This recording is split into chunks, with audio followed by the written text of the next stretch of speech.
Imagine waking up, grabbing your phone, and realizing the charger slipped out of the wall overnight. Oh, that is the absolute worst feeling. Right.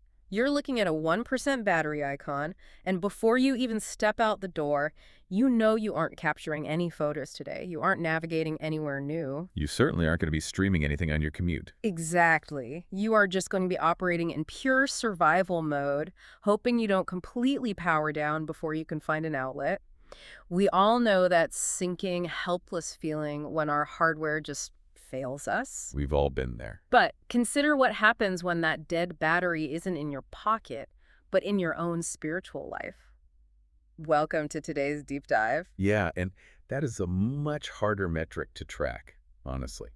Because when we talk about capturing a perfect photograph, we're dealing with a highly technical, predictable process. You can physically see the equipment. Exactly. You have the tangible machinery of a high-end DSLR camera. Yeah. You can calculate the light, you can measure the distance, adjust the shutter speed. There's rigid physics to it, right? A very clear mechanical cause and effect. Yeah.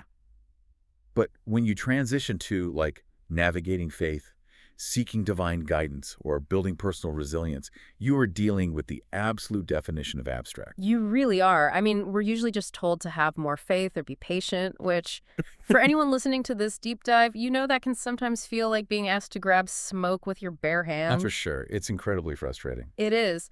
And we are constantly looking for a way to bridge that massive gap between the tangible and the ethereal. So our mission today is to unpack a really fascinating source that does exactly that. We are looking at an address given at a sacrament meeting that takes those highly abstract spiritual concepts and maps them directly onto the intricate mechanics of a high-performance DSLR camera. It's a really unique approach. Okay, let's unpack this. The speaker essentially argues that the human spirit and our pursuit of divine revelation operates just like a camera. And if you learn how to master the manual settings, you stop being this passive observer. You start actively capturing the clearest, most meaningful images of life's unpredictable landscape. What's fascinating here is how this extended metaphor provides a literal user manual for the human spirit. A user manual. I love that phrasing. Yeah, because it takes things that usually feel mystical-like, receiving a sudden flash of inspiration or developing emotional endurance, and translates them into actionable mechanical steps. Miss it real. Right. It strips away all that vagueness. You're no longer just sitting around waiting for the universe to hand you a good day.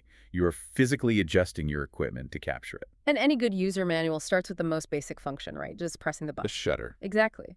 The speaker calls this immediate execution. It's the practice of actively pursuing personal revelation. And when a spiritual prompting comes, treating it like a once-in-a-lifetime shutter chance. Yeah, and in professional photography, a shutter chance is that fleeting, like agonizingly brief fraction of a second where the light, the subject's expression, the environmental emotion, it all just aligns in perfect harmony. It's the magic moment. Right. But if you hesitate to check your settings, or if you blink, the moment dissolves. The subject moves, a cloud covers the sun, and the shot is completely gone forever. Wow. And the speaker takes this precise physical phenomenon and applies it to those sudden, unexpected impressions we get to reach out to someone or offer help. And the source grounds this in some beautifully mundane examples, too. The speaker mentions reading about a bishop in the Liahona magazine who had to act on impressions, but then gives this wonderfully specific everyday scenario. It's chicken pot pie. Yes. Getting an unexpected impression to bring a specific person a chicken pot pie. And our natural human reaction to a thought like that is immediate hesitation, right? Oh, absolutely. Our brain runs a logic check. We think, well, that makes no sense. They probably aren't even hungry, and I am way too busy today to be baking. But the mechanism of that hesitation is exactly what the speaker is warning against. Because the moment you allow that logical filter to override the initial instinct, the spiritual subject moves. The lighting changes. Exactly. The window of opportunity closes.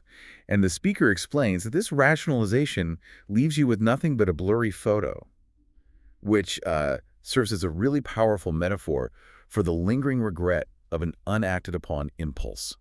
You knew there was a picture there, but you just didn't press the button in time. Precisely. I do want to push back on the comfort level of this, though, because I'm looking at a really striking detail from the text.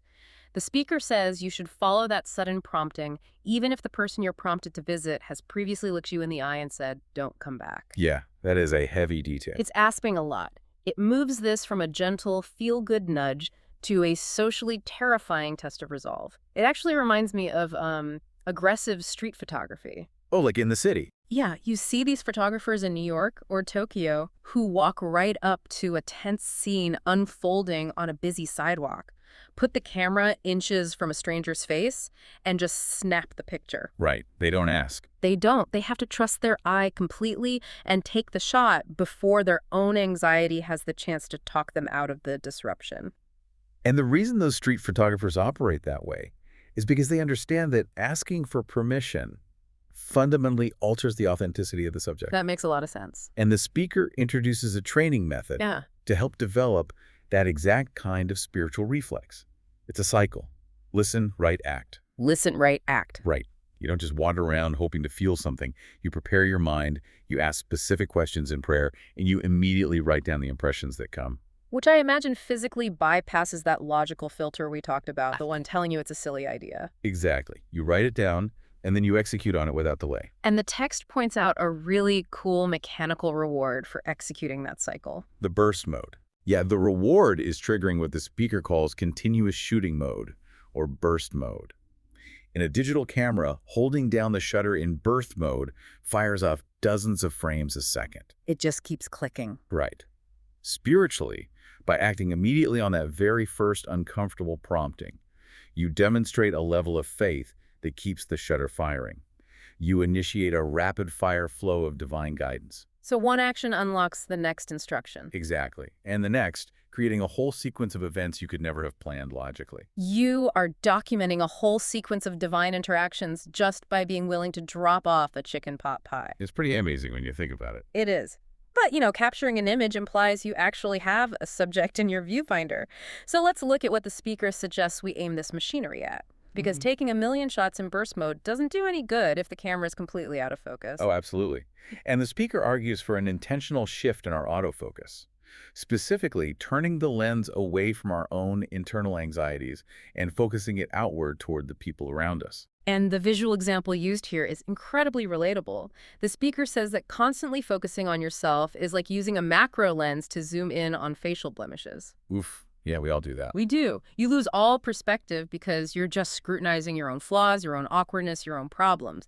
But by physically shifting that focus outward through love and service, the depth of field changes. It completely opens up. Right. Suddenly you see a person's true value and their future potential.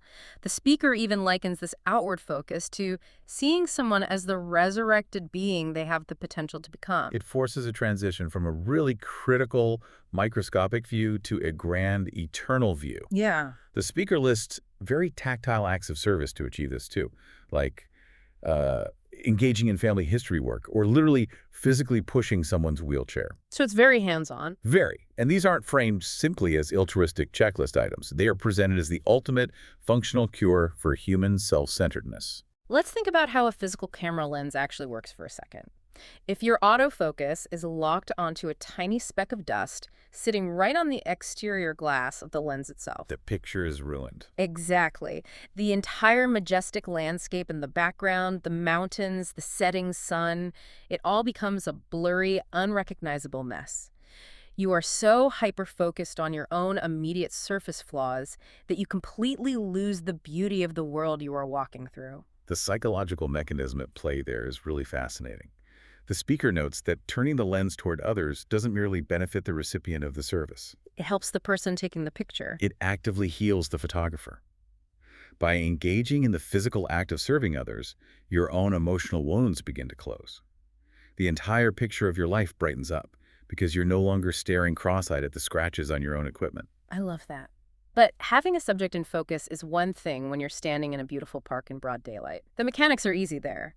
But life does not always leave us in the sunshine. Often our spiritual camera is dragged into incredibly dark places.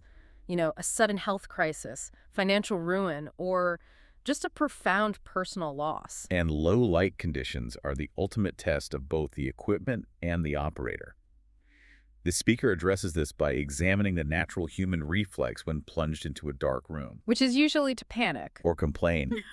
The immediate reaction is to look around and ask why. Why is it so dark? Why is this happening to me?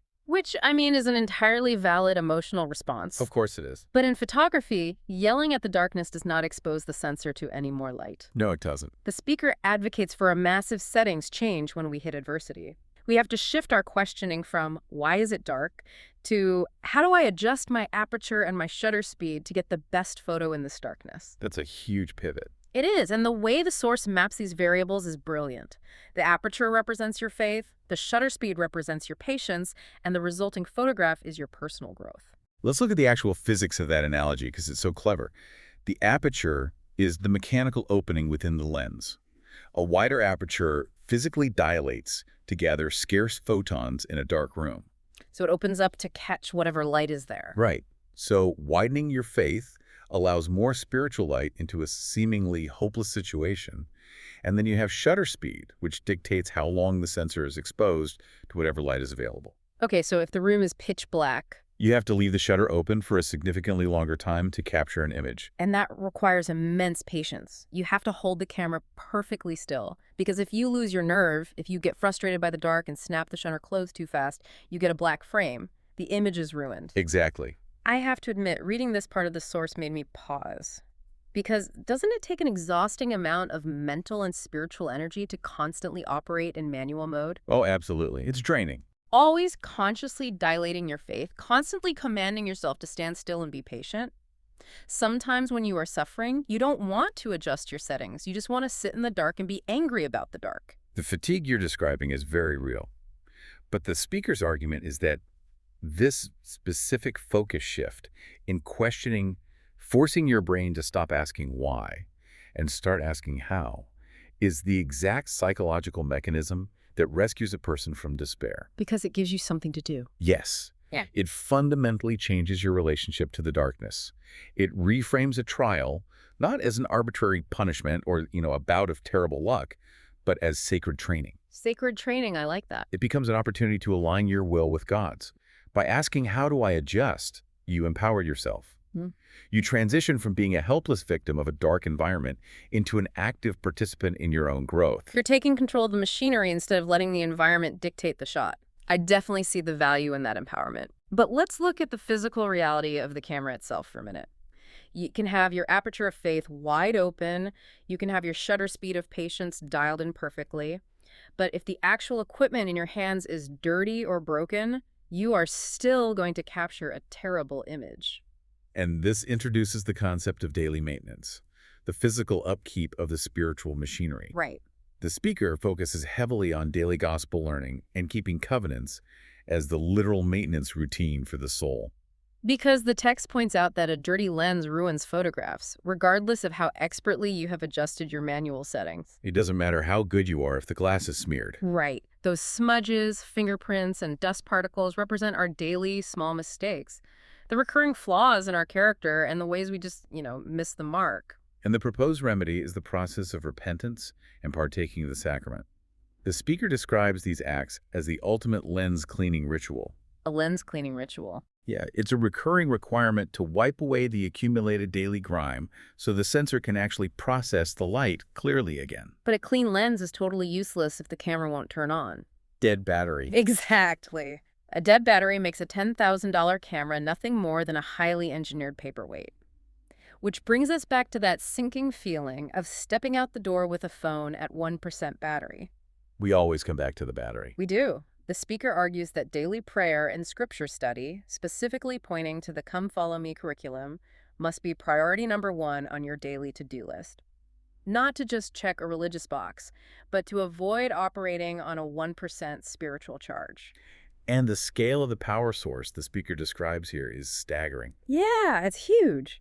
They suggest that engaging in these specific daily habits physically connects the individual to the exact same priesthood power that created the galaxies. That is wild. The framing implies you aren't just plugging a USB cable into a wall socket, you are tapping into an infinite battery. That drastically changes the perception of, reading a few verses of scripture before work. If the mechanism actually taps into the power that ignited the stars, it shifts from being a chore to a critical operational necessity. You're ensuring the machinery has the juice required to fire the shutter when the moment arrives. Exactly. So we have a charged battery, we have a clean lens, We know how to adjust our settings in the dark, and we know to aim the autofocus at others. We step out into the real world. We're ready. But sometimes the environment is so profoundly dark that adjusting the aperture and shutter speed simply isn't enough to capture an image. Sometimes you have to artificially manufacture the light yourself. And this is where the speaker introduces the concept of using the flash. The flash. Yeah. In this framework, the flash represents the confident expression of testimony and the public defense of truth. The source specifically points to their doctrines on family and marriage as examples of truths that require this kind of defense in today's landscape. We have to acknowledge the social reality of this metaphor, though. Firing a flash in a dark room is incredibly disruptive. Oh, it's jarring. If you've ever been at a quiet gathering or in a dimly lit space and someone suddenly fires off a massive camera flash, it startles everyone in the room. People blink, they turn around. They feel blinded, and they usually get annoyed. Defending certain truths publicly carries a real social cost. It might startle the people around you, and you might face immediate criticism for blinding them. It can completely wash out the room if you aren't careful. That's true. So how does the source justify being that level of disruption? Well, if we connect this to the bigger picture, the justification lies in a fascinating psychological and spiritual phenomenon the speaker calls the boomerang effect. The boomerang effect. Yeah. When you state a truth or share a testimony out loud, it absolutely sends a burst of holy light out into the room to illuminate the subjects. But the most profound impact of that light actually bounces off the environment and reflects back into the photographer. Wait, I want to make sure I understand the mechanism of that boomerang. Are they saying that speaking it out loud changes the speaker more than the audience? Precisely. The articulation of the truth forces your brain to process, own, and stand behind this statement. It deepens the internal conviction of the person who fired the flash. Oh, wow. By standing up and defending a concept, you physically solidify that concept within your own mind. There is a deep truth to that. You rarely believe something quite as fiercely as the moment immediately after you've been forced to articulate and defend it out loud to a skeptical room. Exactly. But dealing with the glare and the annoyance from the people you startled is still a heavy burden. It is a burden, but the speaker urges the listener to adopt a strictly eternal perspective regarding that social friction. The argument is that an individual should be far more concerned with the records kept in heaven than with the fleeting earthly opinions of the people in the room. So you look past the immediate reaction. Right. You are framing yourself as an active representative of truth. Your designated job is to provide the light so the truth can be properly exposed and recorded, regardless of whether the people standing in the room complain about the sudden brightness. You're capturing an eternal record, not trying to win a popularity contest on the sidewalk. Well said. You know, when you blend all of these mechanical concepts together, it completely transforms the often confusing, ethereal landscape of spiritual life into an active, intentional art form. It really does. It's about immediate execution when the prompting hits. It's about curing our own anxiety by forcing the autofocus outward onto the needs of others. It is the mental discipline to stop crying about the dark and start adjusting our faith and patience to expose the shot. The daily maintenance, too. Yeah, the daily vital maintenance of cleaning the lens and plugging into an infinite power source. And finally is having the bravery to fire the flash and defend the truth even when it startles the room. The value of this entire framework is that it removes the ambiguity from personal growth. You are no longer just a passive observer waiting for life to happen to you. You are the photographer. I love that. You have the equipment in your hands, and you are entirely responsible for the settings you choose to use. You are fully in manual mode. And for you listening to this deep dive, I want to leave you with one final thought to ponder as you look through the viewfinder of your own life today. If our spiritual journey really is a camera, and these daily actions, the chicken pot pies we deliver, the patience we muster in the dark, the moments we disrupt the room to fire the flash, if those actions are the photographs we are taking, what does the final photo album of your life actually look like to the people who inherit it after you're gone? Will they open it up and find nothing but a massive, blurry collection of selfies taken in automatic mode? Or will they find a vibrant, perfectly focused gallery of the people you served, illuminated by your light? Think about what you are focusing on today. Keep your equipment charged, and don't be afraid to press the button.